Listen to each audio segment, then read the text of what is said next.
કેજરીવાલ, આતિશી અને મનીષ સિસોદિયા અત્યારે હાલ પાછળ જોવા મળી રહ્યા છે. એક તરફ જ્યારે મતગણતરી શરૂ કરવામાં આવી છે દિલ્હી વિધાનસભાની 70 બેઠકો માટે, ત્યારે સામે આવી રહ્યા છે રુઝાન. તેની વાત કરી લઈશું. દિલ્હી વિધાનસભા ચૂંટણીના પરિણામો આવી રહ્યા છે. ત્રિસ્તરીય સુરક્ષા વ્યવસ્થા વચ્ચે મતગણતરી શરૂ કરવામાં આવી છે.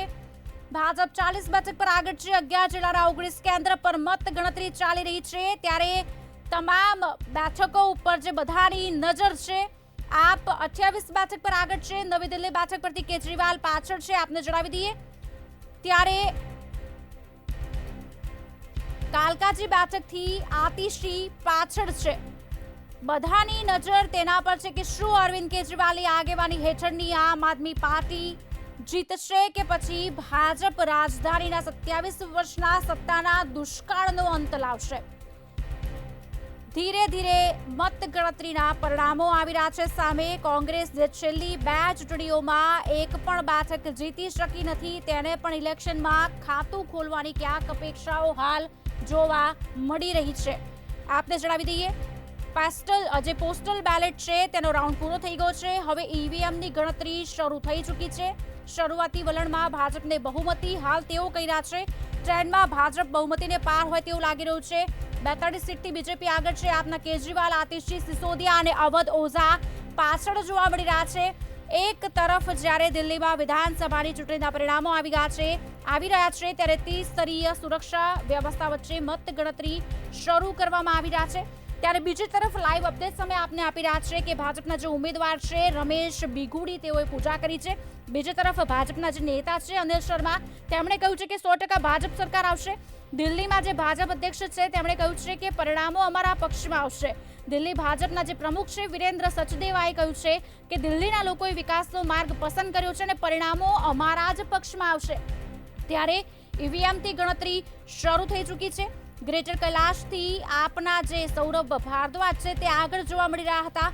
માલવીયા નગરથી ભાજપના જે સતીશ ઉપાધ્યાય છે તે આગળ જોવા મળી રહ્યા છે.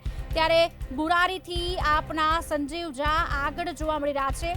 ગ્રેટર કૈલાશથી આપના સૌરભ ભારદ્વાજ આગળ જોવા મળી રહ્યા હતા. ત્યારે ફરી વખત આપને જણાવી દઈએ, અપડેટ્સ આવી રહ્યા છે. કરોલબાગ સીટ પર ભાજપ ઉમેદવાર જે છે તે આગળ જોવા મળી રહ્યા છે. કરોલબાગથી ભાજપના દુષ્યંત ગૌતમ આગળ જોવા મળી રહ્યા છે. ત્યારે સિલમપુરથી આપ ઉમેદવાર ઝુબેર અહેમદ આગળ જોવા મળી રહ્યા છે. જનકપુરીથી આપ ઉમેદવાર પ્રવીણ કુમાર આગળ જોવા મળી રહ્યા છે. લાઈવ અપડેટ સમય આપને એક પળની માહિતી આપના સુધી પહોંચાડી રહ્યા છે. મંતવ્ય ન્યૂઝ સાથે બન્યા રહેશો. ચર્ચાને આગળ વધારીશું. હેમાંગભાઈ, બ્રેક પહેલા ઘણી બધી વાતો થઈ હતી અને આપને પણ આપનો પક્ષ મૂકવો હતો. આપને હવે મળી રહ્યો છે સમય પક્ષ મૂકવાનો, આપ ચોક્કસથી કહી શકો છો. ચોક્કસ ગત ચૂંટણીમાં તમે એના રિઝલ્ટ જોજો. 63 સીટો ઉપર કોંગ્રેસે ડિપોઝિટ ગુમાવી હતી. કેટલા મત મળ્યા? અને ટોટલ કોંગ્રેસના બધું જ થઈને ફક્ત 3.5 લાખ મત જ ફક્ત કોંગ્રેસને દિલ્હીમાંથી મળ્યા હતા. એટલે એનું અસ્તિત્વ નથી. એની ચિંતા એમને કરવાની ખરેખર ખૂબ જરૂર છે. ભારતીય જનતા પાર્ટી શું કરે છે એના કરતાં એમની પોતાની પાર્ટી શું કરી રહી છે એની ચિંતા કરવા જેવી છે. અને બીજું કે હમણાં અમારા વડીલ મુકેશભાઈ કહેતા હતા કે સાબરમતીના પાણીમાં ઝેર છે.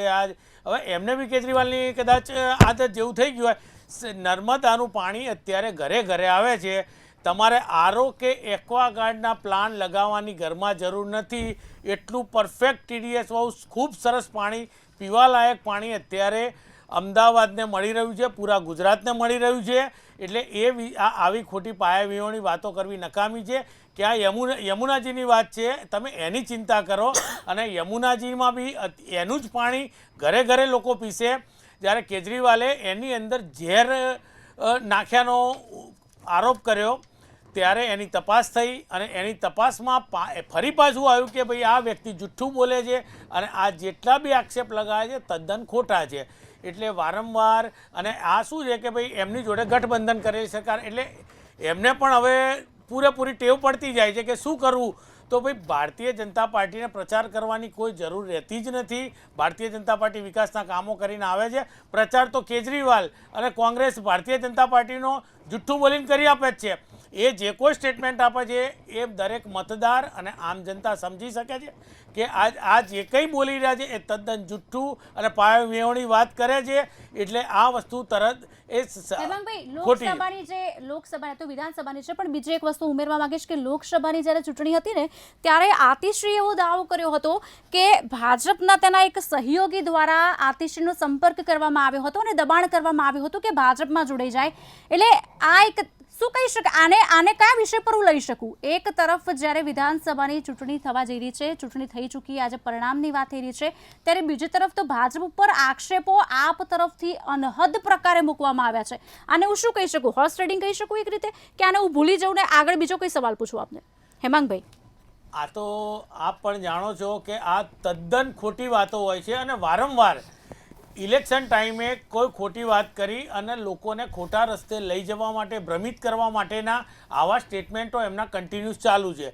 હવે અત્યારે પણ એમને જે વાત કરી છે કે 15 કરોડ રૂપિયા આપી અમારા જેને ટિકિટ જ નથી આપી અને 15 કરોડ આપવાની વાત નથી આવતી, એસીબી કાલે તપાસ કરવા માટે હજી પણ એક વસ્તુ ઉમેરું, એમણે એવું પણ કહ્યું હતું કે જો આવું નહીં કરો તો ઈડી તરફથી તપાસના આદેશ કરાવડાઈશ, ઈડીની રેડ કરાવડાઈશ. આવો પણ શબ્દનો ઉપયોગ થયો હતો. હવે આ તદ્દન ખોટી વાત છે, કારણ કે આ વારંવાર એમને આવું જુઠ્ઠું બોલવાની ટેવ પડી ગયેલી છે અને આ વસ્તુ તો એમની સરકાર હતી જ અને એમને કોઈ પણ પ્રકારના હજી સુધી કોઈ પ્રૂફ નથી આપ્યા, નથી કોઈ રેકોર્ડિંગ આપ્યા કે આમાં કોઈ સત્યતા સાબિત થઈ નથી. એમને ફક્ત અને ફક્ત એક સ્ટેટમેન્ટ ખાલી બહાર બજારમાં વહેતું કરવું, એનું વાતાવરણ બનાવવા જવું અને એનો મિસયુઝ કરી અને પ્રજાને ગેરમાર્ગે દોરી એને મતમાં કન્વર્ટ કરવા, આ એક કામ એ લોકો વર્ષોથી કરી રહ્યા છે. હવે ભારતીય જનતા પાર્ટી એ પ્રજા જાણે છે કે આવા કોઈ પણ વસ્તુમાં પડતી નથી. જે કોઈને આવવું હોય એના માટે અમારા દરવાજા ખુલ્લા છે, પણ જેની વિચારધારા દેશભક્તિની છે, જેની વિચારધારા ભારતીય જનતા પાર્ટી તરફની છે, જેની પ્રજાલક્ષી કામ કરવાની ભાવના છે, એને ભારતીય જનતા પાર્ટીમાં વેલકમ કરીએ છીએ. પરંતુ પૈસા આપીને, લાંચ લુસવત આપીને અમે કોઈને લેવા માગતા નથી અને એસીબીની તપાસ ચાલુ છે અને એ તપાસમાં જે કંઈ બહાર આવશે એ તમે ટૂંક સમયની અંદર જોશો કે આમાં કેટલી સત્યતા છે. આતિશી પણ એમના સમયે જે કોઈ સ્ટેટમેન્ટ આપ્યા હતા એ તદ્દન ખોટા હતા અને અત્યારે પણ જે આમ આદમી પાર્ટીએ જે સ્ટેટમેન્ટો આપ્યા છે બધા જ સંપૂર્ણપણે પાયાવિહોણા અને ખોટા છે. વધુ એક અપડેટ સામે આવી રહ્યા છે, આપને જણાવી દઈએ. એક તરફ જ્યારે રાજોરી ગાર્ડનથી ભાજપના જે મનજીન્દર સિરસા છે તે પાછળ જોવા મળી રહ્યા છે. રાજોરી ગાર્ડનથી ભાજપના મનજીન્દર સિરસા પાછળ જોવા મળી રહ્યા છે. આ પહેલા તેઓ આગળ રહ્યા હતા અને હજી પણ તેઓ વ્યક્ત કરી રહ્યા છે આશા અને કહી રહ્યા છે કે અમને વિશ્વાસ છે કે ભાજપ 50 બેઠક જીતશે. ચોક્કસથી પ્રફુલભાઈ, શું કહેવું છે આ નિવેદન પર આપનું? ભાજપ છે એ એક્ઝિટ પોલ આ વખતે કદાચ પહેલી વખત સંપૂર્ણ સાચા પડશે એવું લાગી રહ્યું છે. તમે જો લોકસભાના ઇલેક્શનમાં એક્ઝિટ પોલ ખોટા પડ્યા હતા, કારણ કે બધાએ સંપૂર્ણ બહુમતી અને 300થી વધારે સીટોની ફોરકાસ્ટ કર્યું હતું. રાજ્યોના જ્યારે પરિણામ આવે છે ત્યારે એક્ઝિટ પોલની પોલ બહાર આવી ગઈ છે. પરંતુ આ વખતે કંઈક સત્યની નજીક હોય કે કંઈક સાચા પડવાના હોય એવું લાગી રહ્યું છે, કારણ કે જે પ્રાથમિક જે રુઝાન આવી રહ્યા છે હજુ તો બહુ શરૂઆત છે. એટલે આના પરથી કશું એવો મદાર તમે બાંધી ના લેવાય કે ભાજપ જીતી જ ગયું છે, પરંતુ ભાજપ ચોક્કસપણે આગળ છે એવો આપણને એક ઇન્ડિકેશન, એક ઇશારો આપી જાય છે. કારણ કે 40 બેઠકો ઉપર ભાજપ આગળ છે, 28 ઉપર આમ આદમી પાર્ટી આગળ છે અને આમ આદમી પાર્ટીના નેતાઓ કેજરીવાલ, આતિશી, મનીષ સિસોદિયા બધા પાછળ ચાલી રહ્યા છે.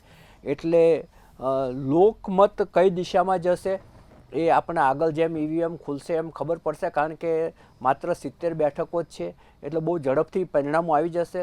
લગભગ એકાદ કલાકમાં તો આખું પિક્ચર આપણને ક્લિયર થઈ જવાનું છે. પરંતુ જે ભાજપના ત્યાંના જે પ્રમુખ છે વિરેન્દ્ર સચદેવ, એણે સરકાર રચવાનો દાવો ગઈકાલે કર્યો હતો, રાત્રે જ કર્યો હતો કે અમારી સરકાર આવે છે. આમ આદમી પાર્ટીએ પણ દાવો કર્યો છે, અતિશીએ કહ્યું છે કે અમારી સરકાર રચાય છે, કેજરીવાલ ફરી મુખ્યમંત્રી બને છે, સારા કોણ ને ખરાબ કોણ એ મતદારોએ ઓળખી લીધા છે, એ એમણે કર્યું છે. એટલે બધા પોતપોતાની રીતે નિવેદનો તો કરે જ છે. કોંગ્રેસે ક્યારે એવો દાવો નથી કર્યો કે અમે બહુમતીમાં આવીશું, કારણ કે કોંગ્રેસને પોતાની લિમિટ ખબર છે, લિમિટેશન ખબર છે કે એમણે કેટલો પ્રચાર કર્યો હતો.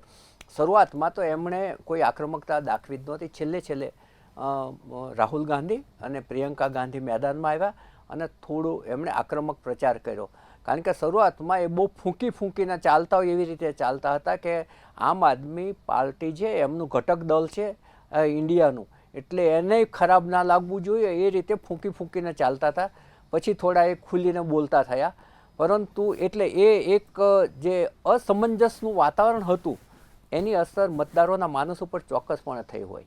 અને એટલે જ એ કહે છે કે 0 થી 3 બેઠક મળવાની સંભાવના વધુમાં વધુ 3 એવી જે વ્યક્ત કરી છે પોલવાળાએ. એટલે હવે જોઈએ કે પોલ કેટલા સાચા પડે છે કે પોલનું પોલ સાચું પડે છે. પરંતુ અત્યારે ભારતીય જનતા પાર્ટીની દિશામાં લોકમત હોય એવું ચિત્ર સ્પષ્ટપણે ઉપસી રહ્યું છે. આગળ જતાં કયો વળાંક આવશે એ આપણે જોવાનું રહે છે. મુકેશભાઈ, હવે આપની પાસેથી જવાબ માંગીશું. મુકેશભાઈ, આપની પાસે આવે છે ને હવે આપ બોલી શકો છો કે આપનું શું કહેવું છે. બીજી એક વસ્તુ એ ઉમેરવા માંગીશ, પ્રફુલભાઈ બોલ્યા એમાં, કે દિલ્હીનો જ્યારે લોકો પાસેથી મિજાજ જાણવાની કોશિશ કરવામાં આવી ત્યારે પહેલાં પણ હું આ કહી ચૂકી છું કે મિશ્ર પ્રતિસાદ હતો. હજી પણ એ જ કહી રહી છું મિશ્ર પ્રતિસાદ છે, પણ એ મિશ્ર પ્રતિસાદમાં લોકો જે અમુક છે તે લોકો નેગેટિવ કર્યા છે કે અમારે કશું મફત નથી જોઈતું, અમને એવા લોકો આપો કે જે અમને વિકાસ આપી શકે, કારણ કે હવે અમારું ઘર ચલાવવું મુશ્કેલ બની રહ્યું છે. હવે આપનો મિજાજ જાણીશું કે હવે આની ઉપર આપ શું કહેવા માંગો છો. જો તમે જે આ મિજાજની વાત કરી ને લોકોનો, અને અમારે ઘર ચલાવવું મુશ્કેલ પડી રહ્યું છે, અમારે મફત નથી જોઈતું, બરાબર, તો એક સ્થિર સરકાર જોઈએ છે. તો પછી હું માનું છું કે જે રીતે અત્યારે દેશની અંદર વાતાવરણ છે ભ્રષ્ટાચાર અને બેરોજગારીનું, તો એમાં તો ભાજપને મત જ કોઈ ના આપે જે રીતની અત્યારે પરિસ્થિતિ ચાલી રહી છે, બરાબર. બીજી વાત એવી છે કે કેજરીવાલની વાત છે મફત રેવડીની, કોંગ્રેસની વાત છે મફત રેવડીની. હું કહું છું ભારતીય જનતા પાર્ટી આખા દેશમાં વિકાસ કરે, એ શું કરો મફત રેવડી વાંચવા નીકળે છે? એ દરેક જગ્યાએ વેચે છે. તમે સમજો કે રાજસ્થાનમાં ચૂંટણી હોય તો 500 રૂપિયા બાટલો અને ગુજરાતની ગૃહિણી 1100 રૂપિયા બાટલો લેતી રહે. આ ક્યાંનો નિયમ છે? દિલ્હીમાં પાછો 500નો બાટલો, ગુજરાતમાં પાછું એનું એ. તમે જ્યાં ચૂંટણી હોય ત્યાં પ્રલોભન આપવાના હોય, મતદારોને લુભાવવાના હોય, ત્યાં તમે વચનો આપો તો તમે વાંધો નહીં. મુકેશભાઈ, આમાં એડ કરીશ, મને તો એવું લાગે છે કે રાજ્ય પ્રમાણે છે ને પ્રલોભનો પણ અલગ અલગ જ હોય છે. ગુજરાતની સ્થિતિ અલગ છે, રાજસ્થાનની અલગ છે, મુંબઈની સ્થિતિ અલગ છે. એટલે રાજ્ય પ્રમાણે રાજ્ય હોય ને એ પ્રમાણેના સ્ટેટ પ્રમાણે પ્રલોભનો આપવામાં આવતા હોય. 100% તમારી વાત સાથે હું સંમત છું કે દરેક પાર્ટી, હું તો કોંગ્રેસની કે ભાજપની નથી વાત, રાજ્ય પ્રમાણે દરેક પાર્ટીઓ અલગ અલગ પ્રલોભનો, કારણ કે તેના મુદ્દા અલગ હોય છે એટલે આપતી હોય. પણ ભારતીય જનતા પાર્ટી તો ગંગાની ધોયેલી પાર્ટી છે, ભ્રષ્ટાચાર 0 ટોલરન્સ વાળી પાર્ટી છે, અને એને મફત રેવડી આપવી પડે, મને એ કઈ સમજાતું નથી. ચાલુ ભારતીય જનતા પાર્ટી મત મેળવે છે માત્ર કટેંગે બટેંગે, હિન્દુ મુસલમાન, ભારત પાકિસ્તાન, જય શ્રી રામ. અરે ભાઈ, રામને મતમાં ના લવાય, એ આસ્થાનો પૂજાનો વિષય છે, દર્શન કરવાનો વિષય છે, એને મતમાં ના લવાય. એના સિવાય ક્યારે વિકાસના નામે મત માગ્યા? ક્યાંય તમે લોકસભાની આખી ચૂંટણી જોઈ લો, દિલ્હી જોઈ લો, કે કોઈ પણ રાજ્ય જોઈ લો, ત્યાં તમે એમ કહો કે અમે આ વિકાસ, કે દિલ્હીમાં તો કહી શકે એવું જ નથી કે અમે આ વિકાસ કર્યો છે. મુકેશભાઈ, આપની વાતમાં હજી પણ એક વસ્તુ એડ કરીશ કે ચલો એવું માની લઈએ કે રાજ્ય પ્રમાણે પ્રલોભનો અલગ અલગ છે, પણ એ પ્રલોભનો આપ્યા પછી તેને પૂરા કેટલા કર્યા? અને પ્રલોભનો આપી પણ દીધા તો તેના સુધી એ લોકોને એટલું યાદ પણ રહ્યું છે ખરું કે આ આપ્યું છે તો જનતા આ વસ્તુ માંગશે, જનતાને આ વસ્તુ પાછી આપવી પડશે, કે જનતા અમને સવાલ પૂછશે કે અમે એમને ચૂંટીને આગળ લાવ્યા છે? તમારો સવાલ ખૂબ સાચો છે. એક સામાન્ય માણસ તરીકે તમે તો એન્કર છો, પણ સામાન્ય માણસની વાત જ મૂકો છો, તો સામાન્ય માણસને તો એવું લાગે જ કે આ ખરેખર આપશે, આ કરશે, પણ નથી કરતા ને. આ તમે ગુજરાતમાં 30 વર્ષથી જોઈએ છે, અને છતાંય પાછી સરકાર તો એમની આવે જ છે. એટલે મૂળ વાત કેવી થઈને ઊભી રહે છે કે લોકોને અંદરથી સરપ્રાઇઝિંગ પણ એ લાગે છે કે આટલી બધી તકલીફો છતાં ભારતીય જનતા પાર્ટી કેમ આવે છે. અમે લોકો ગામડામાં જે રીતે પ્રભારી હોય ને ક્યાંક જઈએ તો ગામડાની પ્રજા ઘણીવાર કહે કે અમે મત તો કોંગ્રેસને આપ્યા છે, તો સરકાર કઈ રીતે ભાજપની આવે છે? હવે એ કે આપણને કંઈ ખબર પડતી નથી કે ખરેખર તો આ 30 વર્ષથી જે રીતે ભ્રષ્ટાચારી દંગલ ચાલી રહ્યું છે, અને છતાંય કેમ એમની સરકાર. એટલે પછી એ લોકોને ગામડાની તો પ્રજા ઘણી સમજુ હોય કે શિક્ષિત પણ ઓછી હોય, જે રીતે સાક્ષરતા ગુજરાતમાં દેખાય એ રીતની પ્રજા હોય, તે લોકો કેટલા મશીનો દબાવે છે, છબરડું સામે આવે. હા, એટલે કહેવામાં એવું છે કે લોકો પણ અસમંજસમાં છે. ભારતીય જનતા પાર્ટી તરફના જે રિઝલ્ટ આવે છે ને એની અંદર હું કહું છું પરપોટો ગમે ત્યારે ફૂટે. અરે હું કહું છું કે ચલો અત્યારે હાલ નરેન્દ્રભાઈ દૂધના ધોયેલા છે ને એમને આખો દેશ એમણે કહ્યું ને ક્યાંય કશું રહેશે નહીં અને ભાજપની જ આખા દેશમાં સરકાર રહેશે આવું પણ એમણે કહ્યું. બરાબર છે. અને નરેન્દ્રભાઈ પણ કે કોંગ્રેસ મુક્ત ભારત બનાવેંગે અને પાછું ભાજપ યુક્ત કોંગ્રેસ બનાવી દીધું. એટલે આ જે પરિસ્થિતિ છે એની અંદર પ્રજા અસમંજસમાં છે એ વાત તમારી 100% સાચી કે સાલું કરવું શું એકેય દૂધે ધોયેલો નથી. દરેક માણસ જુઠ્ઠું બોલે છે. તો એવા સમયે એક દિવસ પરપોટો ફૂટવાની હવે તૈયારીમાં છે. આમાં કંઈ લાંબો સમય હવે છે નહીં. જે રીતે આ અમેરિકાના આપણા નાગરિકો જોડે અમેરિકાથી આ જે બન્યું ને હવે લોકોની આંખો ઉઘડવાની જ છે પણ ધીરે ધીરે ઉઘડશે. અને જો જે કંઈ તકલીફ થાય છે 90 થી 99% પ્રજા જ ચિંતામાં મુકાય છે. પ્રજાનું જ ઘસાય છે. નેતાઓનું કંઈ ઘસાતું નથી. પ્રજા જે ટેક્સના પૈસા આપે છે ને એમાંથી તાગડ ધીન્ના કરે છે. મુકેશભાઈ આપની વાતમાં છે ને એક વસ્તુ ઉમેરવા માંગીશ. દિલ્હી ઇલેક્શનની થોડા બહાર જઈને મહારાષ્ટ્ર બાજુ જઈએ તો મહારાષ્ટ્ર જ્યારે ઇલેક્શન હતું ને ત્યારે રાહુલ ગાંધીએ સવાલ ઉપાડ્યા હતા કે ભાઈ અને સવાલો કોની ઉપર ઉપાડ્યા હતા કે મતદારો વધી કેવી રીતે ગયા. આપને યાદ હોય તો કે રાહુલ ગાંધીએ કહ્યું હતું કે ભાઈ 5 મહિનામાં મતદારોની સંખ્યા આટલી બધી થઈ કેવી રીતે શકે અને બીજેપી આવી કેવી રીતે શકે. એની ઉપર આપનું શું કહેવું છે? આ જે સવાલ છે ને એ હમણાં ઉપાડેલો છે. મહારાષ્ટ્રની ચૂંટણી વખતે આ સવાલ લગભગ હું માનું ત્યાં સુધી નહોતો કાં તો મારા એ ધ્યાનમાં નથી. પણ રાહુલજીએ જે કહ્યું ને એ વાત 100% સાચી એટલા માટે છે કે એક સાથે આટલા બધા મતદારો કેવી રીતે વધે. તમે નહીં માનો આ મેં અનુભવેલી વાત કરું. રાહુલજીએ જે કહ્યું એ એમને અનુભવેલી હતી. હું મારી અનુભવેલી વાત કરું કે ગુજરાતની અંદર કેટલી જગ્યાએ મતદાર યાદીના આખા પાના ઉપર આમ કલેક્ટરે ચોકડા મારેલા ચૂંટણીઓમાં અને અમે એ રજૂઆત કરવા ત્યાં જઈએ કે અમકો જો લગા અમને કિયા હે અભી ઉસકા કુછ નહીં કર સકતે. એટલે એનો જવાબ તો પછી ઉપર તો બોસની સરકાર હોય એટલે કે આપણને આપે નહીં. બરાબર.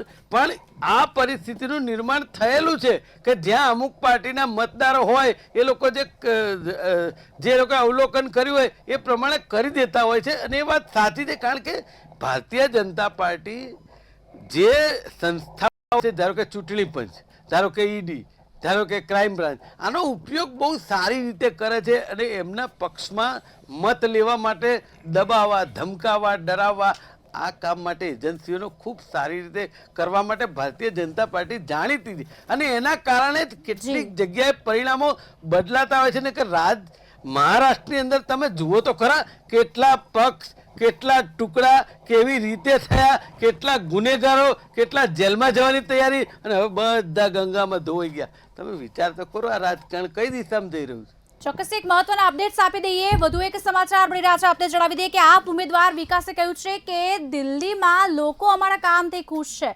શું કહેવું છે પ્રફુલભાઈ? લોકો જો કામથી ખુશ હોત તો આ વખતે બીજેપી આગળ હોત? પ્રફુલભાઈ કોણે કહ્યું? તમે આમ આદમી પાર્ટી? આમ આદમી પાર્ટીના ઉમેદવાર છે, એમણે વિકાસ નામ છે, એમણે કહ્યું છે કે લોકો અમારા કામથી ખુશ છે. કૃષ્ણનગર વિધાનસભાના મત વિસ્તારના આપ ઉમેદવાર છે. જો લોકો એમનાથી ખુશ હોય તો ભાજપના મત શું કામ આપે? જી આ વિરોધાભાસ જ છે. ચોખ્ખે દેખાતો વિરોધાભાસ છે. લોકો છે એ તમામ જ્યારે મત આપવા જાય છે ત્યારે તમામ પાર્ટીના લેખાજોખા કરી લેતા હોય છે. કોણે કેટલા વચનો આપ્યા છે, કેટલા વચનો પાળ્યા છે, કોણે કેટલો વિકાસ કર્યો છે, કોના વચનોમાં વિશ્વાસ મૂકવો જોઈએ, કોનામાં નહીં મૂકવો જોઈએ. આખો છે, આખો એક પવન કઈ દિશામાં વહી રહ્યો છે એ પણ એ જોતા હોય છે. કેટલાક વંડી ઉપર બેઠેલા મતદારો હોય છે, જે તરફ વાયરો જાય એ તરફ ઢળી પડતા હોય છે કે મારો મત બગડવો ન જોઈએ. ભાજપ તરફ વાયરો હોય તો ભાજપ તરફ કૂદી પડવાનું, કોંગ્રેસ તરફ વાયરો હોય તો કોંગ્રેસ તરફ કૂદી પડવાનું. એ વંડી ઉપર બેઠેલા પણ વાયરો જોઈને જ કૂદી પડતા હોય છે કે મારો મત નકામો ના જવો જોઈએ.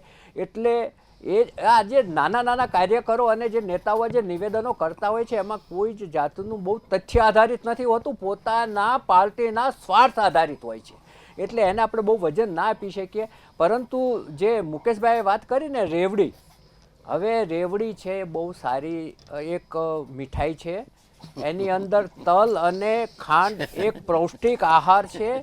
જ્યારે બાળકને નિશાળે બેસાડવામાં આવતો હતો સ્કૂલે, ત્યારે બાકીના વિદ્યાર્થીઓને રેવડી વહેંચવામાં આવતી એ વાત સાચી. અને રેવડી અને સિંગ છે એ એમને નાસ્તામાં આપવામાં આવતા હતા. રાજકારણે આ બિચારી રેવડીને તે બદનામ કરી નાખી, રેવડી મુક્ત કરી. કી રેવડી. અને બીજું વચનોની જે વાત છે, ઢંઢેરાના વચનો મોટા ભાગના પળાતા નથી. અને એક હું તો ત્યાં સુધી આત્યંતિક વલણ અપનાવીને જો કહું તો એ કે જો ચૂંટણીમાં ઢંઢેરાઓ છાપીને લોકોને આપેલું વચન પળાય નહીં તો એ લોકો સાથેનો દ્રોહ ગણાવવો જોઈએ, લોકો સાથેની છેતરપિંડી ગણાવવી જોઈએ અને એ સામે FIR થઈ શકવી જોઈએ. પણ આપણે ત્યાં નથી, કારણ કે સુપ્રીમ કોર્ટે પણ કહ્યું છે કે અમને વચનો આપવાનો અધિકાર છે, એટલે આ થઈ શકતું નથી. બાકી ખરેખર જો ખોટા વચનો આપી અને ખેંચી જતા હોય મતદાર તો પછી કોઈ પણ ગમે તે, અને મતદારો પણ મત આપ્યા પછી એમને આપેલા વચનો ભૂલી પણ જતા હોય છે. ભાગ્યે જ કોઈ 15 લાખ જેવું એકાદું વચન યાદ રાખીને પાછળ પડતા હોય છે ને એ તે વિરોધ પક્ષ યાદ અપાવતું હોય છે. એટલે વચનોનું પણ એવું જ હોય છે, ઢંઢેરાઓનું પણ એવું હોય છે અને આ રેવડીનું પણ એવું હોય છે. એટલે અને તમે જે કહ્યું કે આ આવું બોલે છે કે ભાઈ આમ આદમી પાર્ટીએ તો સારા કામો કર્યા હતા, એ પણ પોતપોતાના નેતાઓ પોતાની પાર્ટીના સ્વાર્થમાં બોલવાના જ છે. પરંતુ લોકો છે એ આપણી પ્રજા છે ને, જે ગામડાની પ્રજા છે એ ઓછું ભણેલી ચોક્કસ હશે, પરંતુ એ કોઠા સૂજવાળી છે. એને ખબર છે કે મારે મારો મત ક્યાં નાખવાનો છે. તમે બિહારમાં જ્યારે ઇલેક્શન હતું ને ત્યારે એક ટીવી ચેનલ ઉપર મેં જોયું હતું, ત્યાંના જે ખેત મજૂરો છે ને એને પેલો પૂછતો હતો, ત્યારે એ જે જવાબ આપતા હતા ને એ જવાબ સાંભળીને એમ લાગે કે જાણે એ ડિબેટનો પ્રવક્તા હોય એ કક્ષાનો જવાબ એ મજૂર માણસ આપતો હતો. એટલે આપણે ક્યારેય નહીં સમજવાનું કે આપણો મતદારને ઓછો ના કહી શકાય. મતદાર એ કોઠા સૂજવાળો છે, ઓછું ભણેલો હોય છે, પણ એ સમજીને જ મત આપે છે. પ્રફુલભાઈ, એક રીતે જોવા જઈએ ને તો તટસ્થતાથી ન્યુટ્રલ રીતે જોવા જઈએ ને તો આ રાજકારણ તો પ્રજાને મૂર્ખ સમજતી ને એવું જ લાગી રહ્યું છે અને પ્રજા પણ મૂર્ખી બનીને વોટ તો આપી દે છે ઢંઢેરા પ્રમાણે સાંભળીને, અને પછી રડતી હોય છે કે અમારું આ કામ નથી થયું, અમારું તે કામ નથી થયું, અમે આ વસ્તુથી વંચિત રહી ચૂક્યા છે, સરકાર આવું બોલી હતી, આ પક્ષ આવું બોલ્યું હતું, અને બીજો પક્ષ પછી એમના કામમાં જઈને ઊભું રહે ત્યારે એ લોકોને એવો અફસોસ થઈ જાય કે કદાચ આ પક્ષને હવે વોટ આપ્યો હોત તો જો અત્યારે અમારા કામમાં જઈને ઊભા રહે છે. એટલે આ તો વાયસા વર્ષા ના થઈ ગયું પ્રફુલભાઈ. પ્રજાને આપણે મૂર્ખ ના કહી શકીએ. પ્રજા છે સર્વોપરી છે. લોકશાહીની અંદર પ્રજાનો મત છે એ સર્વોપરી મત છે. પરંતુ આપણે ત્યાં લોકશાહીની જે ખામી છે એ છે કે તમે જેને એક વખત ચૂંટી દીધો એને એના પરત્વે તમને અસંતોષ હોય તો એને તમે કોલ બેક પાછો બોલાવી શકતા નથી. તમે એવું નથી કહી શકતા કે 2.5 વર્ષ હું મારો મત રદ કરું છું અને આ ધારાસભ્ય હતો ત્યાં બેસી જવું જોઈએ પેટા ચૂંટણી કરો, એ આપણે નથી કહી શકતા. આ એક લોકશાહીની ખામી છે. જે નેતા છે ને, જે પક્ષનો કાર્યકર છે એ જ્યારે ચૂંટણી લડતો હોય છે ને ત્યારે પ્રજા આગળ 2 હાથ જોડીને ઊભો હોય છે અને ચૂંટાઈ ગયા પછી પ્રજાને હાથ જોડાવતો હોય છે. પછી એ સર્વોપરી પોતે બોસ બની જતો હોય છે, પોતે સાહેબ બની જતો હોય છે. પ્રજાને જે વિકાસના કામો કરવાના હોય એના બદલે પોતાની તિજોરી ઉપર ધ્યાન આપતો હોય છે. આ બધી જ ખામીઓ છે એ લોકશાહીની ચોક્કસપણે ખામીઓ છે. પરંતુ જે લોક એટલે પ્રજા એ સર્વોપરી છે અને એ જે તરફ ઢળે, તમે કહો કે આ પક્ષ તદ્દન ખોટો છે પણ જો પ્રજા એ તરફ ઢળી તો એ ચોક્કસપણે એ જ ચૂંટાવાના જ છે. અને એ જ પછી 2 હાથ જોડીને ઊભા રહેતા જે નેતાઓ છે ને એ પછી પ્રજાને 2 હાથ જોડાવવાના છે. હા, જી, હું આ જ કહેવા માંગતી હતી. એમની સાથે થઈએ જ વધુ એક અપડેટ સામે આવી રહ્યા છે. પડપડગંજથી અવધ ઓઝા આગળ છે, ત્યારે બીજી તરફ ઓખલામાં ભાજપ આગળ છે. ઓખલા બેઠક પરથી ભાજપના જે મનીષ ચૌધરી છે 8000 મતથી આગળ છે. જનકપુરથી ભાજપના આશિષ સૂદ આગળ છે. આપના અવધ ઓઝા પડપડગંજ બેઠક પરથી પાછળ છે. રાજેન્દ્રનગરથી આપના દુર્ગેશ પાઠક આગળ જોવા મળી રહ્યા છે અને હવે અવધ ઓઝા આગળ નીકળ્યા છે. હેમંતભાઈ, આપનું શું કહેવું છે? એક તરફ બીજેપી આગળ જોવા મળી રહ્યું છે, આપ પણ હજી ક્યાંય એટલી બધી બી પાછળ નથી આંશિક રીતે કે તેમને એવું કહી શકાય કે હા અમે ભાજપ આગળ નીકળી ગયા છે અને અમે જીત કહી શકીશું, કારણ કે આ તો હજી તો મત ગણતરી થઈ રહી છે હજી તો. હેમાંગભાઈ, ભારતીય જનતા પાર્ટીમાં એટલે ખાલી જે તમે વોટ શેરની ટકાવારી જોશો તો ભારતીય જનતા પાર્ટીની વોટ શેરની ટકાવારી ખૂબ વધી છે. હવે ફક્ત 5% વોટ બી બાઉન્સ થાય એટલે ભારતીય જનતા પાર્ટી 45 થી 50 સીટની વચ્ચે ઇઝી આવી શકશે અને આ વખતે એનાથી પણ વધારે વોટ બાઉન્સ થશે અને એટલા જ લોકો ભારતીય જનતા પાર્ટીને મત આ વખતે વધારે મળ્યા છે એટલે ભારતીય જનતા પાર્ટી 100% સ્પષ્ટ હેમાંગભાઈ હજુ ઈવીએમ ખુલ્યા નથી ત્યારે કઈ રીતે કહી શકો વધુ મળ્યા છે? ના એટલે વધુ 100% પ્રજાનો જન્મત જ છે, કેમ કે એ લોકોએ કોંગ્રેસ તો ક્યાંય છે જ નહીં આની અંદર. એટલે જે આમ આદમીનો જે પ્રચાર વખતે દેખાતો હતો કે આમ આદમીનો સ્પષ્ટ વિરોધ છે, જેનાથી લોકો ત્રાહિમામ થઈ ગયેલા છે, લોકો પાણી માટે હેરાન થયેલા છે, લોકોએ જે પ્રજાએ જે પ્રશ્નોનો સામનો કર્યો છે, જે પ્રજાનો સ્પષ્ટ જન્મત છે અને જે મત આપવા ગયેલા અને જે એ દિવસ ઇવન મતદાનના મહત્ત્વના દિવસે પણ એ લોકોએ જે ખેલ કર્યા છે એ લોકો જાણતા હતા. કદાચ કોઈકના દિલમાં ક્યાંક હશે કે ચલો ભાઈ કેજરીવાલને ક્યાંક લાગણીથી બી આપવા ગયા છે, પણ એ દિવસના જે એમને ખેલ કર્યા છે, જે એમને સીન સપાટા કર્યા છે, એના આધારે જે આપતા હતા એમને પણ કેજરીવાલને મત આપ્યા નથી અને એ દિવસે પણ એમને ખોટું બોલવાનું અને ખોટી ધમાલ કરવાના, મતદાન ઓછું કરાવવાના પ્રયત્ન પૂરેપૂરા કર્યા છે. કારણ કે જ્યાં ભારતીય જનતા પાર્ટીનું મતદાન ખૂબ સારી રીતે જે પ્રજાલક્ષી મતદાન હતું ત્યાં આગળ એમને પૂરેપૂરા ફેલાવવાનો પ્રયત્ન કરેલો છે. એટલા માટે અમે 100% કહીએ છીએ કે પ્રજાના દિલમાં કેજરીવાલની કોઈ પણ પ્રકારે જગ્યા નથી.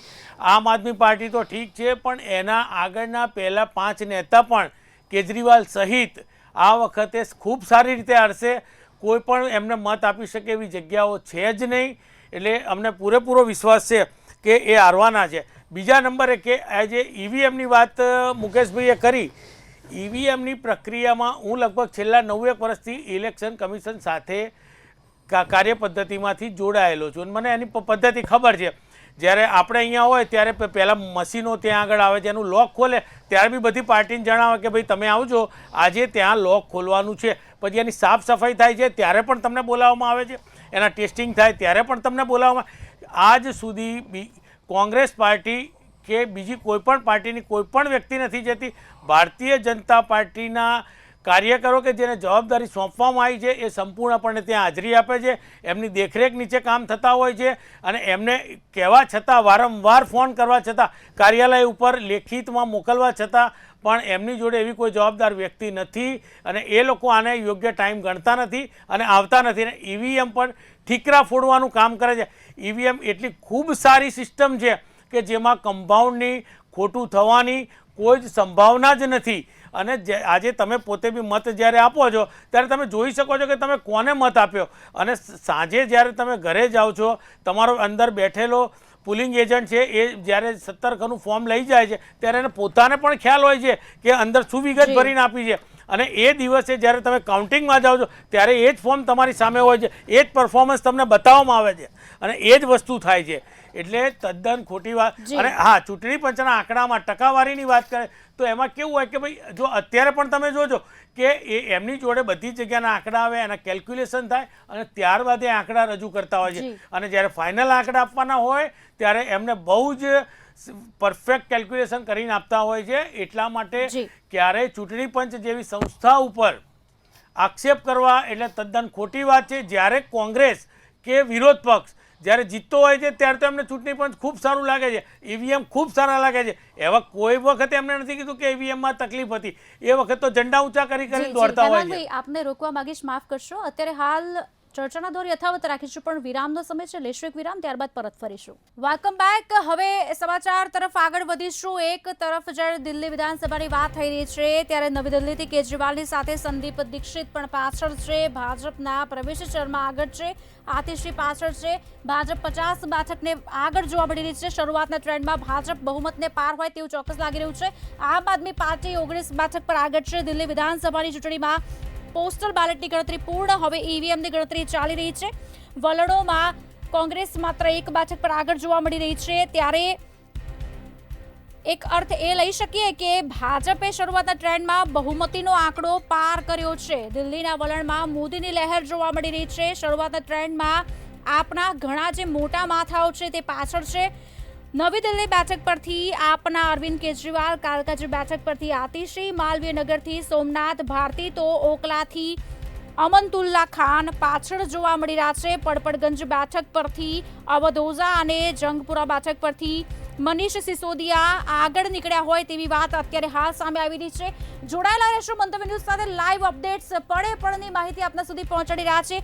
મુકેશભાઈ સાથે સીધા જઈશું. અને મુકેશભાઈ, કોંગ્રેસ એક બેઠક પરથી આગળ જોવા મળી રહ્યું છે, ખાતું ખુલી ચૂક્યું છે એવું કહી શકાય એક બેઠકનું. હવે આપની પ્રતિક્રિયા લઈશું કે આપ શું કહેવા માંગો છો? કંઈ વાંધો નહીં. આ એક બેઠક ઉપર આગળ છે ને, એ 1ની 11 થાય, 21 થાય, 41 થાય ને 71 થાય. 71 તો નહીં થાય, 70 જ છે, બરાબર. એટલે મેં કહ્યું હાસ્યનું મોજું જરા હેમાંગભાઈને લાવી દઉં. હવે હમણાં હેમાંગભાઈ વાત કરતા હતા ને કે ઈવીએમ જોડે હું 9 વર્ષથી સંકળાયેલો છું. હું ઈવીએમ જોડે 32 વર્ષથી સંકળાયેલો છું. મતદાનની જે ચૂંટણી પંચ છે એની સાથે ઈવીએમ લાવ્યું કોણ એ ખબર છે તમને?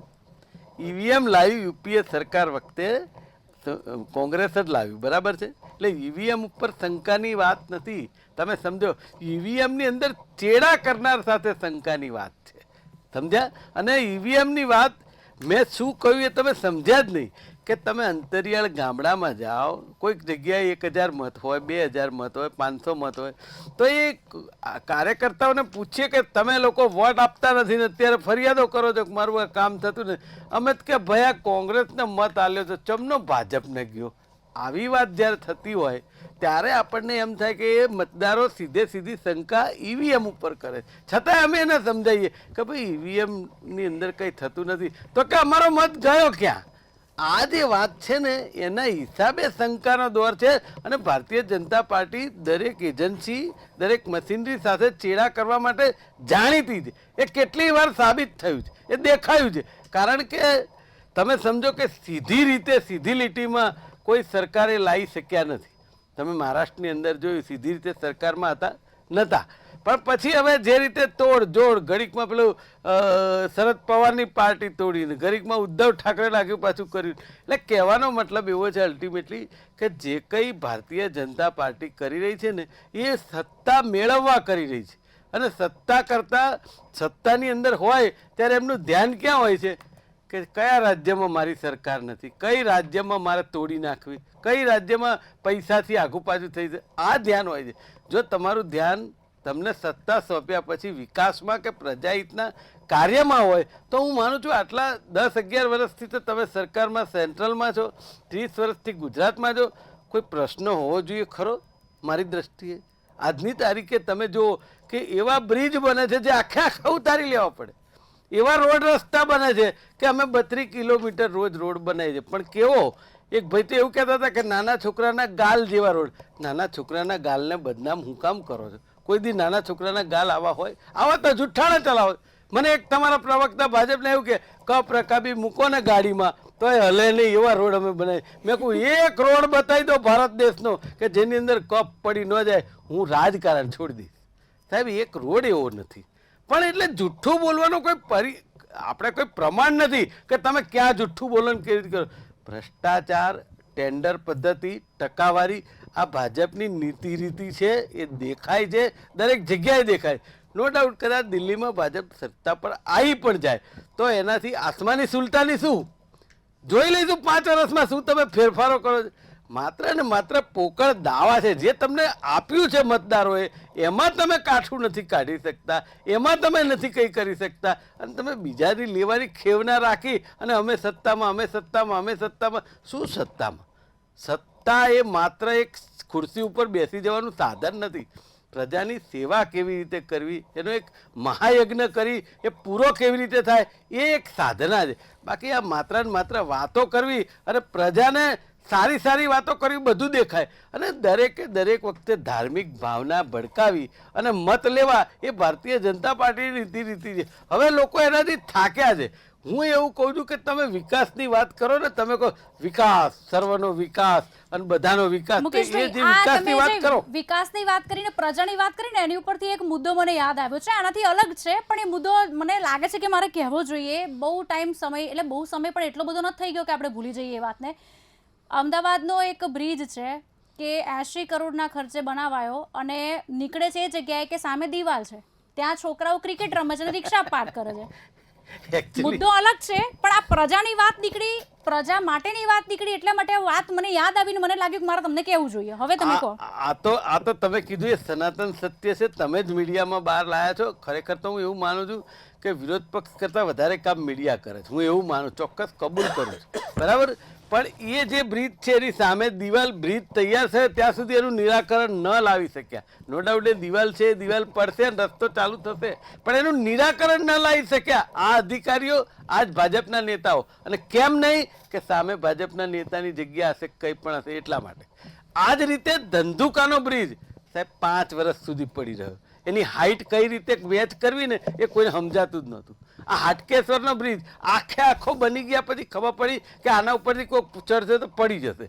હવે આ તમે વિચાર કરો, કોઈ પર્યાય જ નથી આનો. તમે ગણાવવા બેસું તો ગુજરાતની અંદર ઓછામાં ઓછા 500 એવા પ્રશ્ન છે કે જેની અંદર ભ્રષ્ટાચાર, એમની અણઆવડત અને એમના જુઠ્ઠાણા છતાં થાય. અને છતાંય આપણે એમ કહીએ કે ભારતીય જનતા પાર્ટી વિકાસ વિકાસ વિકાસ. મુકેશભાઈ, તમે આટલા બધા નબળા કામોની વાત કરો છો, પણ ગુજરાત એ તો મોડેલ છે. હા, એ તો કહું છું કે હું એ જ વાત કરું કે આપણને સવાલ એ જ થાય કે ગુજરાતની 6.5 કરોડની જનતા અમને ચૂંટે છે ને, 156 સીટ આપે છે ને, ભલે અમે ગમે એવા કામ કરી, આવું બોલતા હોય છે. અને એમાં મારે કાન પકડીને કબૂલ કરવું પડે, હા ભાઈ અમે હારી જઈએ. આટલું બધું તમે કર્યા પછી પણ. એટલે એ ખરેખર પ્રજાએ સમજવાની જરૂર છે. આ તો ઠીક છે, આપણે 2 ઘડી ગમત કરી શકાય, પણ પ્રજાએ સમજવાની જરૂર છે કે મારે શું જોઈએ અને શું કરવું જોઈએ. જી, વચ્ચે અટકાવીશ આપને મુકેશભાઈ. વધુ એક સમાચાર મળી રહ્યા છે. પરિણામો વચ્ચે રાહુલ સોનિયા ગાંધીના નિવાસસ્થાને પહોંચ્યા છે. દિલ્હી ચૂંટણી પરિણામ વચ્ચે રાહુલ ગાંધી સોનિયા ગાંધીના નિવાસસ્થાન 10 જનપદ પહોંચ્યા છે. જ્યારે કોંગ્રેસનું ખાતું 1 બેઠકથી ખુલ્યું છે, 1 બેઠકથી આગળ છે, ત્યારે ચૂંટણીના વલણોમાં જે વાત સામે આવી છે તેના માટે જ અત્યારે હાલ તેઓ ત્યાં પહોંચ્યા છે. પ્રફુલભાઈ, આપની પાસે આવીશ. હવે આપ જણાવો કે આપ શું કહેશો. એક તરફ જ્યારે નિવેદનો આવી રહ્યા છે, બીજી તરફ આક્ષેપ થઈ રહ્યા છે. ચોક્કસ એ થવાનું છે, રાજકારણનું કામ જ છે કે આક્ષેપ પ્રતિ આક્ષેપ કરવા. કેટલું કામ પ્રજા માટે કર્યું, પ્રજા તરફથી એમને કેટલી આશાઓ હોય છે, આ બધું અત્યારે જ પુરવાર થાય છે. હવે આપની પાસેથી રાય લેવાની કોશિશ કરીશું. જે રાજકીય પક્ષો છે એમાં આક્ષેપો પ્રતિ આક્ષેપો એ તો કદાચ કાયમી હોય છે. ચૂંટણી હોય ત્યારે પણ હોય ને ચૂંટણી ના હોય ત્યારે પણ હોય. આપણે ડિબેટમાં કાયમ જોતા જ હોઈએ છીએ કે સ્વસ્થતાથી વાત કરવાના બદલે મોટા ભાગે ઝઘડતા જ હોય છે અને આપણો ડિબેટનો ટાઈમ બગાડતા જ હોય છે. એટલે એ છે એ આક્ષેપો પ્રતિ આક્ષેપો એ એમનો જન્મસિદ્ધ અધિકાર છે એવું લાગે છે રાજકીય પક્ષોનો. અને જે તમે રાહુલ ગાંધીની વાત કરી, રાહુલ ગાંધી અત્યારે 1 સીટ ઉપર હજુ તો બહુ પ્રાથમિક છે. આગળ છે એમ કહે કે ખાતું ખુલશે કે હજુ તો શી ખબર, આગળ જતાં EVM ખુલશે ત્યારે પરિણામ કઈ દિશામાં જશે એ કશું આપણે નક્કી ના કહી શકીએ. પરંતુ જે દિલ્હીનું વાતાવરણ છે અત્યારે ચોક્કસપણે ભાજપની તરફેણમાં સ્પષ્ટ રીતે આગળ વધી રહ્યું છે. અને આમ આદમી પાર્ટી છે એની બેઠકમાં જે રૂઝાન છે ને, રૂઝાનમાં વધઘટ સતત થતી રહે છે. વચ્ચે 25 હતી, પાછી 19 થઈ, પાછી ફરી 25 થઈ છે. એટલે હજુ આગળ પાછળ ઘણું બધું ચાલતું હોય છે. એટલે એક અંદેશો ચોક્કસ મળે છે આપણને કે ભારતીય જનતા પાર્ટી છે એ આગળ હશે. અને જે તમે આક્ષેપો અને વચનોની વાત કરી તો એ તો ચૂંટણીમાં ચાલતું જ હોય છે કે સામેનો પક્ષ એ ખરાબ છે એવા આક્ષેપો થતા હોય છે, એના લોકો ભ્રષ્ટાચારી છે એવા આક્ષેપો થતા હોય છે, એમના લોકો જેલમાં ગયા હતા એવા આક્ષેપો થતા હોય છે, સામે પક્ષે એના પ્રતિ આક્ષેપો પણ થતા હોય છે. એટલે આ તો સતત ચાલતી પ્રક્રિયા છે રાજકારણની અંદર.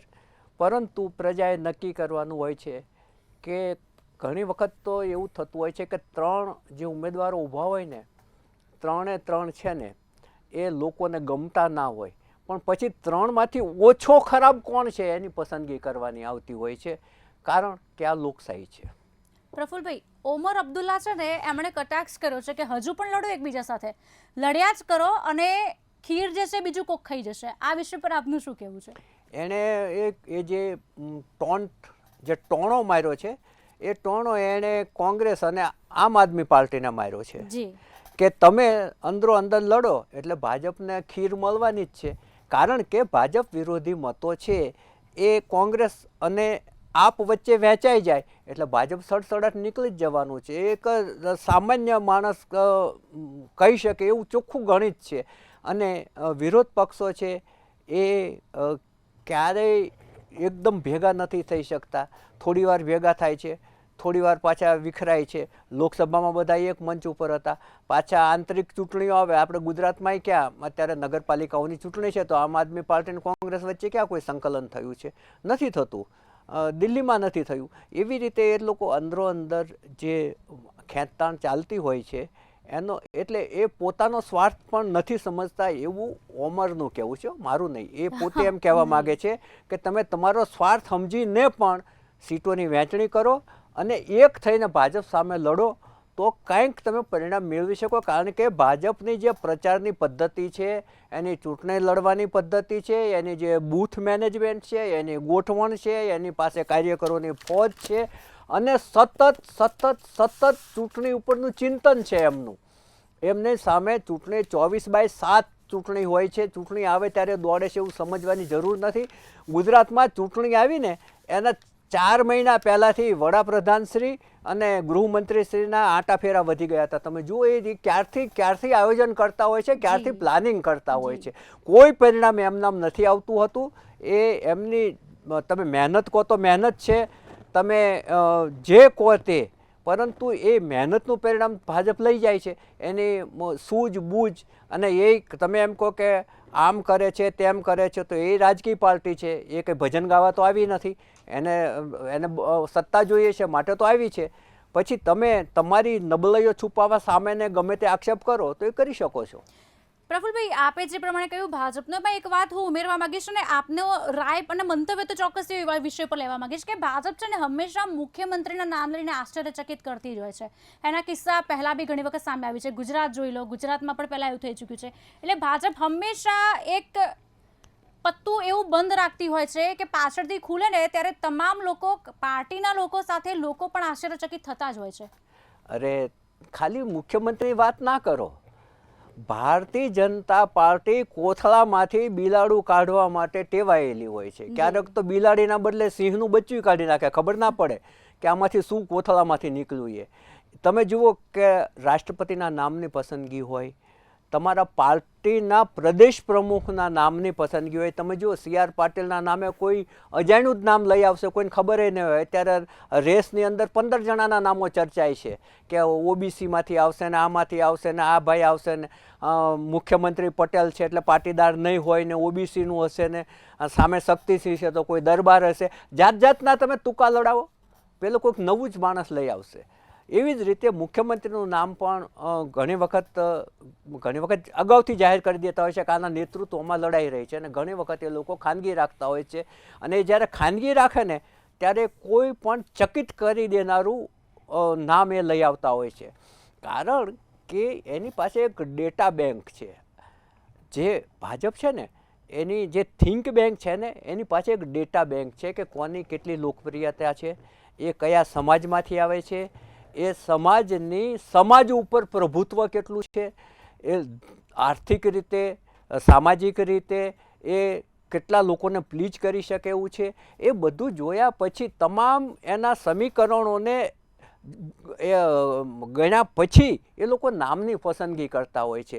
એટલે ઘણા બધા તમને બહુ આશ્ચર્ય થશે કે આ નામ ક્યાંથી આવી ગયું, તમે ધાર્યું જ ના હોય. દાખલા તરીકે CR પાટીલ જ્યારે પ્રદેશ પ્રમુખ તો કાંઈ કોઈને ખબર નહોતી. કારણ કે પાટીલની વસ્તી કેટલી ગુજરાતની અંદર, અને એ તો નોન ગુજરાતી છે, છતાંય તે મૂક્યા ને એમણે. એટલે પ્રયોગો કરવા માટે, નવા નામો લાવવા માટે ભારતીય જનતા પાર્ટી સુખ્યાત છે.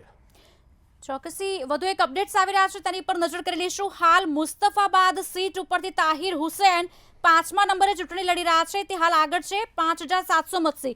હવે આ જે કોણ વ્યક્તિ છે તે આપને જણાવી દઈએ તો 2020ના જે દિલ્હીના રમખાણો થયા હતા ને તેના આ આરોપી છે તાહિર હુસૈન. જે મુસ્તફાબાદ બેઠક પરથી 5મા નંબરે ચૂંટણી લડી રહ્યા છે અને તે ઓવેસીની પાર્ટી છે AIM તેની ઉપરથી ચૂંટણી લડી રહ્યા છે અને 5700 મતથી તેઓ આગળ છે. એટલે કે આપ અને કોંગ્રેસના ઉમેદવારો જે છે તે બીજા અને ત્રીજા નંબરે છે અને આ 5મા નંબરે છે. હવે પ્રફુલભાઈ, આની ઉપર આપનો મત જાણીશું કે આ જે વ્યક્તિ છે તે 5મા નંબરે AIM એટલે કે એમણે બી ખાતું તો ખોલ્યું છે, એક બેઠક તો હજી આમના મત ગણતરીમાં જઈ રહ્યા છે. આપનું શું કહેવું છે? તમે કહો છો કે એ આરોપી છે. જી, આરોપી સિદ્ધ જ્યાં સુધી આપણે ત્યાં લોકશાહીમાં આ પણ છે કે આરોપ સિદ્ધ ન થાય ત્યાં સુધી આપણે એને કોઈ ગુનેગાર નથી ગણી જી, શકતા. જી, જી. એટલે લતીફ છે, અમદાવાદનો ડોન ગણાતો હતો. અમદાવાદ મ્યુનિસિપલ કોર્પોરેશનની ચૂંટણીમાં એક સાથે એણે 5 જગ્યાએથી ફોર્મ ભર્યા હતા અને તમને આશ્ચર્ય થશે કે 5 જગ્યા પર જી, ચૂંટાયા જી, યાદ છે. અને એનું સરઘસ નીકળ્યું હતું. જી, અને બાકીના મોટી પાર્ટીઓના જે ચૂંટાયેલા કોર્પોરેટર કરતાં એનું સરઘસ મોટું હતું. અને તમે જે ગુનાખોરી અને રાજકારણ, ખરેખર તો જેના પર પણ આરોપો હોય, જેના પર તમે પોલીસ કેસ ચાલતા હોય ને એને પાસપોર્ટ નથી આપતા, તો પછી જેના ઉપર પોલીસ કેસ ચાલી રહ્યા છે ને ટિકિટ શા માટે આપવી જોઈએ? તમે ઉત્તર પ્રદેશ જુઓ, બિહાર જુઓ કે જેમના ઉપર ગંભીર પ્રકારના હત્યાના આક્ષેપો હોય છે એને ટિકિટ આપે છે અને ચૂંટાઈ જાય છે. એટલે જેમ ધનનું એક પ્રભુત્વ થઈ ગયું છે સમાજની અંદર, એમ બાહુબલીનું પણ પ્રભુત્વ થઈ ગયું છે. અને તમામ પાર્ટીઓ, એ પછી ભાજપ હોય, કોંગ્રેસ હોય, સમાજવાદી હોય, ઓબીસીની પાર્ટી હોય, કોઈ પણ પાર્ટી હોય, એ જેટલા ધનિકોને પોતાની સાથે રાખે છે એટલા જ બાહુબલીઓને પણ પોતાની સાથે રાખે છે. અને એ બાહુબલીઓ ચૂંટાય પણ છે, કારણ કે પોતાના વિસ્તારની અંદર એ લોકો પાછા લોકસેવાના કામોય કરતા હોય છે. દાખલા તરીકે ભૂતકાળની અંદર બારવટિયા હતા, એ બીજાને લૂંટીને લાવે ને એ પાછી ગરીબ પ્રજાના વેચતા હતા અને ગરીબ પ્રજાના એ મસીહા હતા. રોબિનહુડ થઈ જાય. હા, એવી રીતે લતીફ શા માટે ચૂંટાય કે લતીફ ચોક્કસ એરિયાની અંદર એ રોજગારી પૂરી પાડતો હતો એમના દારૂની બોટલો હેરફેર કરનારાઓની. એટલે એ લોકોની એ બધા જ એમની સાથે રહેતા હોય છે. એટલે જે તે વિસ્તારના એ મસીહા પણ થઈ જતા હોય છે.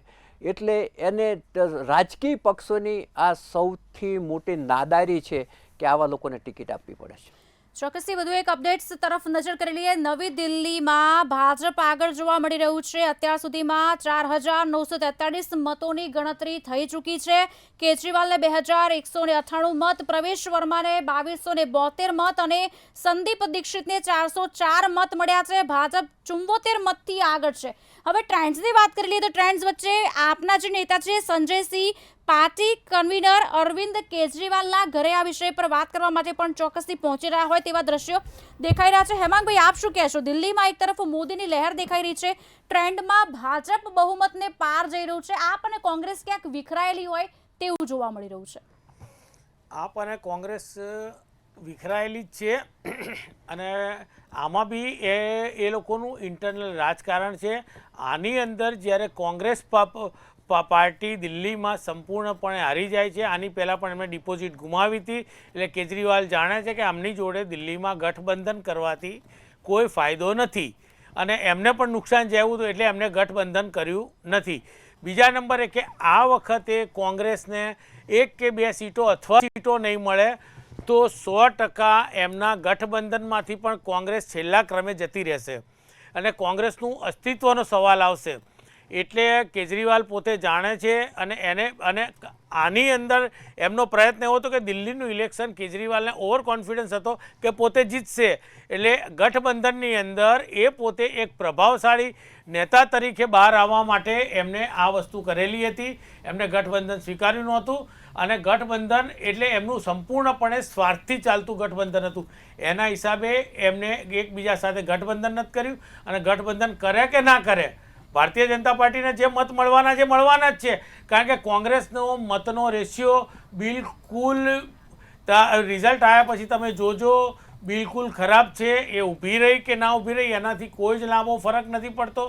અને એમના રાહુલ ગાંધી અને પ્રિયંકા ગાંધીએ પ્રચાર કર્યો, એ લોકોએ બી એમની રીતે તાકાત લગાડી, પણ એનાથી કોઈ પણ પ્રકારનો ફાયદો એ પ્રજાના મતમાં કન્વર્ટ નથી કરી શક્યા, પ્રજાને સમજાઈ નથી શક્યા અને એમને કરેલા કામો અને જે કરી રહ્યા છે એ એમને નડી રહ્યા છે.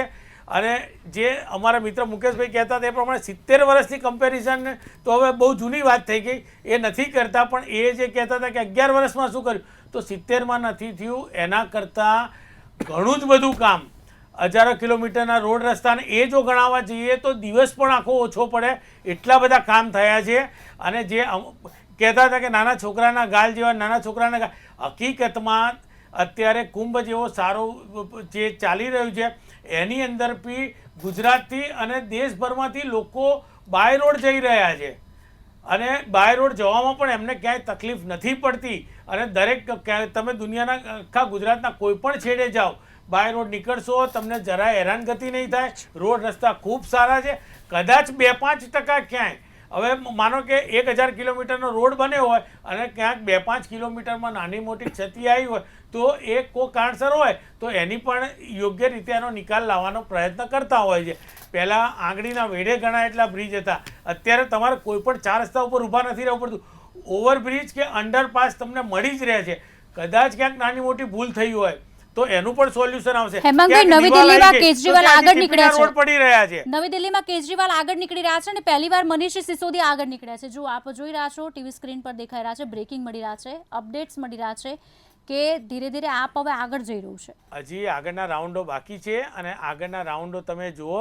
અને આગળના રાઉન્ડમાં એટલે હજી 11 વાગ્યા સુધીના રિઝલ્ટો જોજો. રિઝલ્ટમાં ઘણું બધું નવું તમને જોવા મળશે. ચોક્કસથી. પ્રફુલભાઈ, શું કહેવું છે આપનું? એક તરફ જ્યારે ખાતું એક પક્ષ ખોલી રહ્યું છે, એક બેઠક પરથી ભાજપ આગળ દેખાઈ રહી છે, 27 વર્ષનો વનવાસ પૂરો થાય એવું લાગે છે? બહુ જ પ્રાથમિક પરિણામો છે હજુ તો. પરંતુ મેં તમને પહેલાં કહ્યું ને કે જે આપણે ત્યાં પાસેરામાં પહેલી પૂણી કહે છે, પણ પૂણીમાંથી તમે કહી તો શકો કે રૂની ક્વોલિટી કઈ હશે એમ. એવી રીતે તમે આમાંથી થોડો અંદાજ તો, જેમ પેલે આપણે નવવધુને કહેતા હોય છે ને કે એના પગલાં, પહેલું પગલું ઘરમાં પડે ને આપણે કહેતા હોય છે કે કેવું છે એમ, એવી રીતે થોડો તમને અંદેશો તો આવી જ જાય કે પરિણામો કયા તરફ જશે. એક્ઝિટ પોલે પણ અંદેશો તો જે આપ્યો જ છે કે આ તરફે જશે એમ. પરંતુ હજુ બહુ જ પ્રાથમિક છે. હજુ જેમ જેમ ઈવીએમ ખુલતા જશે એમ નવા નવા વળાંકો આવતા જશે. તમે જે જ્ઞાનીબેન વખતના પરિણામો તમે જુઓ કે થોડીવાર ભાજપ આગળ રહેતું તો થોડીવાર કોંગ્રેસ આગળ રહેતું, થોડીવાર એ છેક સુધી તમે જુઓ તો છેલ્લે જ્ઞાનીબેન આગળ નીકળ્યા. એમ ચૂંટણીના પરિણામોમાં છેક સુધી ભર્યા નાળિયેર જેવી પરિસ્થિતિ હોય છે. એ નાળિયેર ખોરું નીકળશે કે મલાઈવાળું નીકળશે કે શુદ્ધ પાણી નીકળશે, નાળિયેર ફૂટ્યા પછી જ ખબર પડે. હજી નાળિયેર ફૂટવાને લગભગ 1 કલાકની વાર છે. ત્યાં સુધી આપણે ચોક્કસપણે રાહ જોવી પડે. અત્યારે આપણે અનુમાન લગાવી શકીએ કે ભાજપ આગળ છે. જી ચોક્કસથી. પ્રફુલભાઈ અને હેમાંગભાઈ, આપ ડિબેટમાં જોડાયા તે બદલ આપ બંનેનો ખૂબ ખૂબ આભાર. પરિણામ હવે જોવાનું રહેશે. અત્યારે હાલ એક બાદ એક જે ખુલી રહ્યા છે અને પરિણામ સામે આવી રહ્યું છે. તમામ અપડેટ્સ મંતવ્ય ન્યૂઝ આપના સુધી પહોંચાડતું રહેશે. આપ જોતા રહો મંતવ્ય ન્યૂઝ. મને આપશો રજા. નમસ્કાર.